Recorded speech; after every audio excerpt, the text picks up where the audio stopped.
Nice. All right, let's do this. Daily Chelsea. We've got Rory Jennings in it, obviously massive Chelsea fan. Let's talk about Chelsea Football Club. Just because there's a lot going on. A lot of players being linked with moves away from the club. No incomings right now, just away. People getting rid of, because you do have the biggest squad in world football and it does need to be trimmed. One of those players, and this is surprising me a lot, Brighton are eyeing up Conor Gallagher. Not the best season. Season before was great. Crystal Palace, fantastic. I thought he might have stayed there again, or at least made a permanent move to Palace. They desperately needed him. Well, Vieira did anyway. Brighton, happy to see Conor go potentially? No, of course not. Okay, sorry. Of course not, Addy. Just asking, sorry. I mean, also there's the link with Brighton, which I find very annoying. I don't think Conor Gallagher should be leaving Chelsea. But then there's the other link to Tottenham, which I find like genuinely offensive. Like, Chelsea shouldn't be strengthening Tottenham. There is a principle and a rivalry that should be listened to. Yeah. And these new owners who have come in seem to be doing their best to erode everything that has gone before them. Everything that existed, the definition of Chelsea Football Club over the past 3 decades before, this new regime within 1 year are doing their best to undermine. Like, what are we doing? When you look at the players that we're potentially going to sell, you look at all of the players. Is Conor Gallagher good enough for where you want Chelsea to be next season? I think that Conor Gallagher is definitely good enough for what Chelsea are. No, not what you are, which anyone could be good enough for that right now. Where you want to be. No, but what I want Chelsea to be is a contender for the league, and we're not that. Is he that?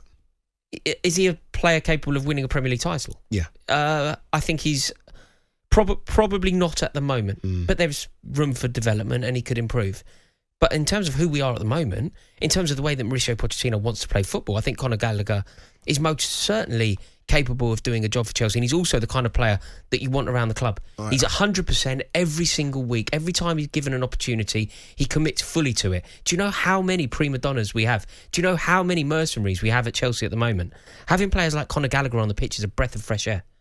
We spoke about Conor Gallagher, another player being linked with a move away, and these are all academy graduates, by the way. Trevor Chalobah. Now, with reports that Inter Milan are interested in him, whether it be a loan move, which I'm guessing is probably likely more than a permanent deal.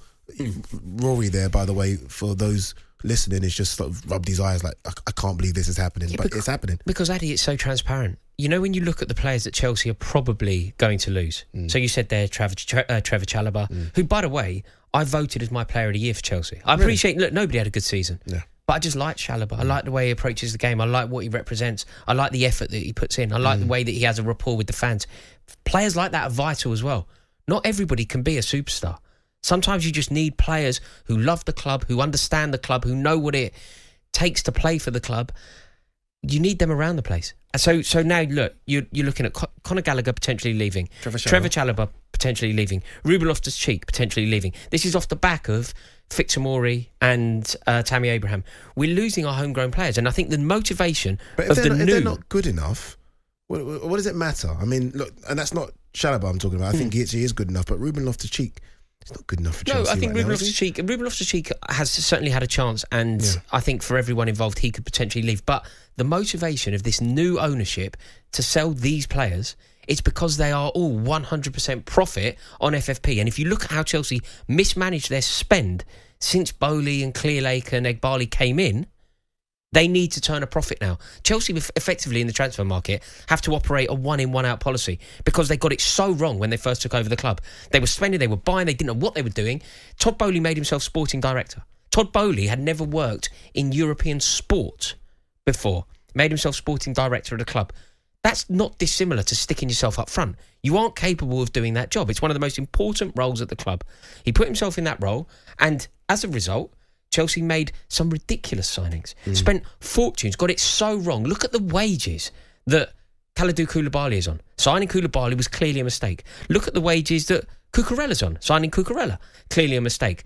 Raheem Sterling, Mudryk, all of these players cost a fortune and are on huge wages. And that has a direct impact on the wage structure at Chelsea and has actually contributed to a system that now means a player like Mason Mount, who is good enough to play for the club, who the fans love, there is a rapport, he fully understands what playing for Chelsea means. He's an England international who's been nurtured by the club since he was a kid, and he's going to be sold so that we can pay Kalidou Koulibaly's wages. I Shambles. guess that's the biggest problem, isn't it? All these players that I'm talking about being linked. Hudson-Odoi is another one who's been away in Germany on loan. It's really the superstars that should be on the way out. I know they've just come in, but again, you look at your Cucurella's, bought from Brighton, big money. Obviously not good enough. Let's be honest, not good enough. He should be sold. The problem is with someone like a Cucurella, no one's going to want to buy him. You're not going to make any money back on him, and his wages are far too high. Well, this is the problem. Not only is nobody going to want to buy him, not for the amount that you... No, Chelsea spent £63 million on Cucurella. So you're going to make a big loss if you sell him. What would you sell him for if you were lucky? 30 odd? Yeah. So you've taken a hit there. Yeah. The other thing is, he don't want to go anywhere. Of course he doesn't want to go anywhere. Where's he going to get the wages? You know, say Koulibaly is a good example here. Koulibaly is not cut out for the Premier League. I think everybody involved knows that's a mistake. But I imagine that Kalidou Koulibaly, unless he gets a better offer, maybe from Saudi or somewhere like that... He's going to sit on it, isn't he? He's going to sit on it. Yeah. This is his last big payday. He's going to sit there. He's going to be available for the manager. He's going to train well. But ultimately, he's not going to go anywhere because he's not going to get those wages again. Because we dished out these contracts without any sort of foresight because we didn't have football people running the club.